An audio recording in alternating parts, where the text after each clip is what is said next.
Hello students, आज जो हम 11th क्लास का सेकंड चैप्टर डिस्कस करेंगे जिसमें कुछ अकाउंटिंग की टर्म्स हैं कि क्योंकि जब हम अकाउंटिंग स्टार्ट करेंगे तो हमें उससे पहले उसकी टर्मिनोलॉजी के बारे में सीखना पड़ेगा। तो जो सबसे पहली टर्मिनोलॉजी आती है आपकी बिजनेस ट्रांजैक्शन। तो बिजनेस ट्रांजैक्शन बेसिकली क्या है? जब भी हम कोई भी बिजनेस करते हैं तो बिजनेस के अंदर कोई चीजें आती हैं या बिजनेस के अंदर से कोई चीजें बाहर जाती हैं, तो उससे क्या होता है, बिजनेस की वैल्यूज यानी कि बिजनेस के अंदर कोई चेंजेस आते हैं, यानी कि उनकी फाइनेंशियल पोजीशन यानी कि पैसे से रिलेटेड, यानी कि उसकी फाइनेंशियल पोजीशन या तो कुछ कम होती है या तो कुछ बढ़ती है। तो ऐसे हर एक एक्टिविटी को हम क्या बोलते हैं? Business transaction. बच्चों फिर से सुनो कि बिजनेस ट्रांजैक्शन बेसिकली क्या है। बिजनेस ट्रांजैक्शन हर एक वो एक्टिविटी है जिससे बिजनेस की फाइनेंशियल पोजीशन या तो बढ़े या तो कम हो, तो उस एक्टिविटी को हम क्या बोलते हैं? Business transaction. दूसरा आता है इवेंट। इवेंट क्या होते हैं? इवेंट यानी कि वो ट्रांजैक्शन का अफेक्ट। फॉर एग्जांपल, आपने 5 रुपए की एक चॉक खरीदी, अब तो क्या हुआ, 5 रुपए की 5 रुपए आपके गए और उसके बदले आपके पास क्या आई? चॉक आई। तो ये पूरा रिजल्ट आपका क्या है? इवेंट। तो इसीलिए इवेंट की डेफिनेशन क्या होती है? Event are the result of business transaction, कि बिजनेस ट्रांजैक्शन से होने वाला रिजल्ट क्या कहलाता है? इवेंट।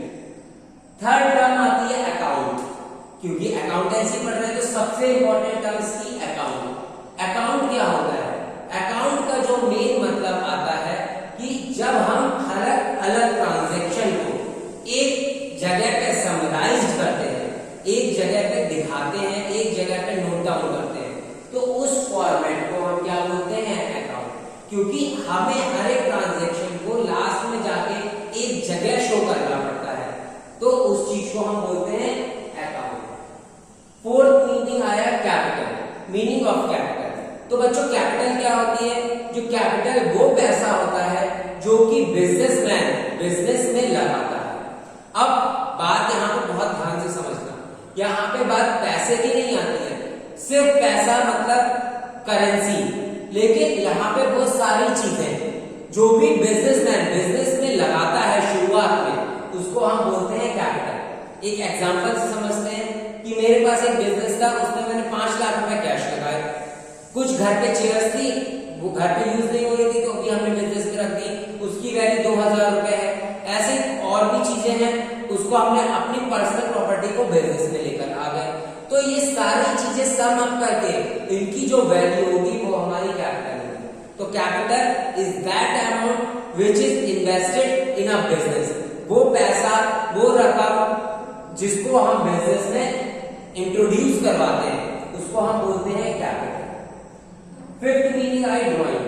तो ड्राइंग का मीनिंग यहाँ पे जो ड्राइंग नहीं है कि लाइनें बनाना, ड्राइंग का जो मेन मतलब है कि जब हम अपना पैसा बिजनेस से कोई भी पैसा बाहर की तरफ अपने पर्सनल पर्पस के लिए विथड्रॉ करते हैं, तो उस चीज को हम बोलते हैं ड्राइंग। फॉर एग्जाम्पल, आज मुझे अपने बच्चे की फीस देनी है, तो जब हम बिजनेस कहां से देंगे? बिजनेस से देंगे। तो बिजनेस का पैसा निकाल के मैंने अपने कोई भी पर्सनल एक्सपेंसेस करे, बिजनेस का पैसा निकाल के मैंने कोई भी अपने पर्सनल एक्सपेंसेस करे, तो उस ट्रांजैक्शन को हम क्या बोलते हैं? ड्राइंग। ठीक है, हमने कहीं बाहर घूमने जा रहा हूं, मैंने अपना फोन खरीद लिया बिजनेस के पैसे से, तो वो हमारा क्या है? ड्राइंग। सिक्स्थ मीनिंग आया लायबिलिटी। लायबिलिटी का मतलब होता है जिसको मुझे चुकाना पड़े, यानी कि वो सारे चीजें, वो सारे इवेंट जिसको मुझे आगे जाके पे ऑफ करना पड़े, चुकाना पड़ जाए, तो उस चीज को हम बोलते हैं लायबिलिटीज। तो यहाँ पे कुछ टाइप्स है लायबिलिटीज की। इंटरनल लायबिलिटी यानी कि बिजनेस के आंतरिक लायबिलिटी, यानी कि जो बिजनेसमैन की बिजनेस के लिए होती है। ध्यान रखना, इंटरनल लायबिलिटी का मतलब ये है ऐसा पैसा जो बिजनेसमैन को चुकाता है, उसको हम बोलते हैं इंटरनल लायबिलिटीज। कैपिटल इसी का पार्ट है, कैपिटल इसी का पार्ट है, क्योंकि जब हम बिजनेस स्टार्ट करते हैं तो बिजनेस एक अलग आइडेंटिटी बन जाता है, तो उस अब बिजनेसमैन का हक तो रहता है लेकिन अलग तरीके से। तो यहाँ पे हमारी जो कैपिटल है ये हमेशा इंटरनल लायबिलिटी में आती है, क्योंकि ये पैसा बिजनेस ने बिजनेसमैन से उधार लिया है और ये पैसा बिजनेसमैन को वापस करना पड़ता है।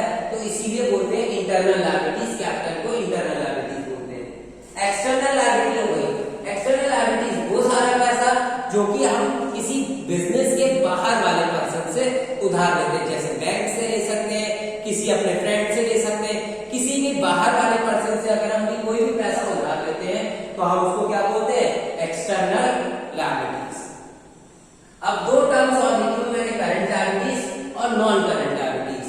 करंट लायबिलिटीज वो लायबिलिटीज होती हैं जो एक साल के अंदर अंदर चेंज होती है। फॉर एग्जाम्पल आज मेरा अलग पैसा था, कल के दिन में क्या पता उसका अमाउंट चेंज हो जाए। एक साल के अंदर अंदर अगर उसके अमाउंट में कोई भी चेंजेस यानी कि घटती है या बढ़ती है तो उसको हम बोलते हैं करंट लायबिलिटीज। और नॉन करंट लायबिलिटीज इसकी जस्ट अपोजिट, जो काफी लंबे टाइम तक एज इट इज रहेंगी। जैसे मैंने 10 साल का लोन ले लिया बैंक से, तो वो हमारी कौन सी लायबिलिटीज हो जाएंगी, नॉन करंट लायबिलिटीज। तो लायबिलिटीज का सबसे मेन मीनिंग वही है कि जो मुझे किसी को भी वापस करना पड़े, पे ऑफ करना पड़े, रीपे करना पड़े, दोबारा से उसका रीइंबर्समेंट करना पड़े, तो उसको हम क्या बोलते हैं, हम लायबिलिटीज बोलते हैं। अगला टर्म आया एसेट्स।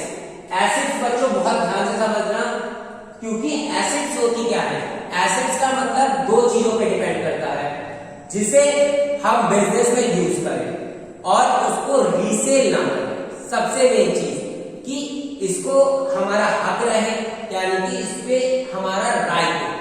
दूसरी चीज, इसको हम कभी रीसेल नहीं करते, रीसेल करने के लिए नहीं खरीदते, क्योंकि जब भी हम कोई एसेट खरीदते हैं तो हम ये सोच के खरीदते हैं कि हम इसको और भी लंबे टाइम तक यूज करेंगे। तो यही चीज कहलाती है हमारी एसेट्स। तो एसेट्स के कुछ टाइप बताए, करंट एसेट्स और non current assets. Current assets ऐसी एसेट्स जो कि एक साल के अंदर अंदर वैल्यू चेंज करें, जैसे हमारी जेब में रखा हुआ कैश। अब क्या जो हमारी जेब में कैश रखा है वो एक साल तक ऐसे ही रखा रहेगा, नहीं रखा रहेगा।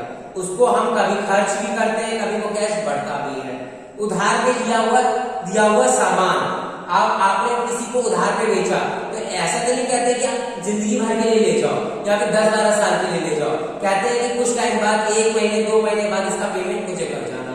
तो ये अमाउंट जो होते हैं, तो इससे अमाउंट जिनकी वैल्यूज, ऐसी एसेट्स जिनकी वैल्यूज एक साल के अंदर अंदर चेंज हो, उनको हम बोलते हैं करंट एसेट्स।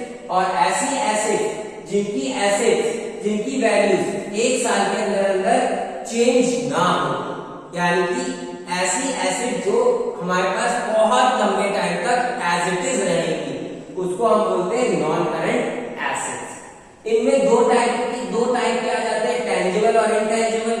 टेंजिबल जिसको हम छू सकते हैं, जैसे मशीन, कोई आपका फर्नीचर, ये सारी हो जाती है इनटेंजिबल एसेट्स, क्योंकि इनको हम एक्चुअल में छू सकते हैं। फॉर एग्जाम्पल आपकी मशीन है, आप मशीन को छू सकते हो और उसको बिजनेस में यूज करते हो और उसको कभी रीसेल के लिए नहीं खरीदते। हम कहते हैं हम इसको यूज करके आगे प्रोडक्शन में लगाएंगे।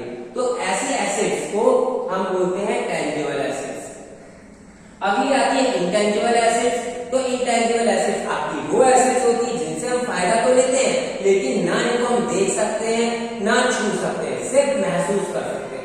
फॉर एग्जाम्पल आपका नाम, आप अपने नाम से कोई बिजनेस कर रहे हैं, अब उस बिजनेस में जो भी ट्रांजैक्शन हो रहे हैं वो आपके नाम की वजह से होते हैं, जिसको हम बोलते हैं हमारी गुडविल है।